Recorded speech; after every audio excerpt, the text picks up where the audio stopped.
கால்நடைகளுக்கு அடுத்தபடியாக வேளாண்மைக்கு உதவியாக இருக்கும் பனை மரத்திற்கு பெருமை சேர்க்கும் வகையில் பொங்கல் வைத்து வழிபாடு நடத்தப்பட்டது.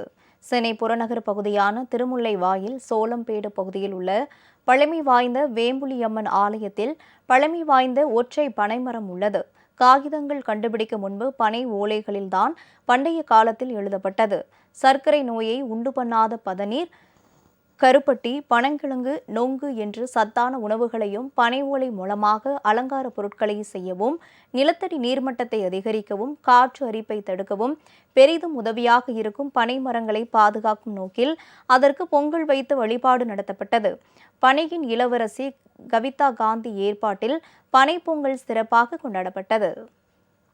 முதல்ல பொங்கல் இடதல் அப்படின்னு சொல்றது பாத்தீங்கன்னா, அந்த பொங்கல் இடப்பட்டது பதநீரை இறக்கி தான் பொங்கல் படைத்தார்கள். இப்போ பதநீர் சீசன் ஆரம்பிக்கிற டைம், இந்த டைம்ல பனங்கிழங்கு எல்லாமே கிடைக்கும். ஸோ அந்த பதநீரை இறக்கி தான் பொங்கல்ன்றது ஆதி காலத்துல கொண்டாடப்பட்டது. அதுக்கப்புறமா கருப்பட்டி கிடைக்காத இடங்களுக்கு போச்சு. அதுக்கப்புறம் கரும்பு கருப்பட்டி இப்படி பயன்படுத்துறாங்க. இப்படியே போய் இன்னைக்கு பனையோட பொருட்களுடைய பயன்பாடு குறைந்து பனை மரங்களே அதிக அளவில் அழிஞ்சு போச்சுன்னு சொல்லலாம். ஸோ இந்த பனை மரங்களை பாதுகாக்கணும்ட்டு எவ்வளோ முயற்சிகள் எடுக்கப்பட்டாலும், பல இடங்கள்ல புகார் கொடுக்கப்பட்டாலும் அதுக்கு சட்டப்படியான ஒரு தீர்வாக எதுவும் இல்லை அப்படின்றதால நிறைய இடங்கள்ல சிஎஸ்ஆரோடவே அந்த பனை மரங்கள் வெட்டப்பட்டதுக்கான கம்ப்ளைண்ட்ஸ் நின்று போகுது.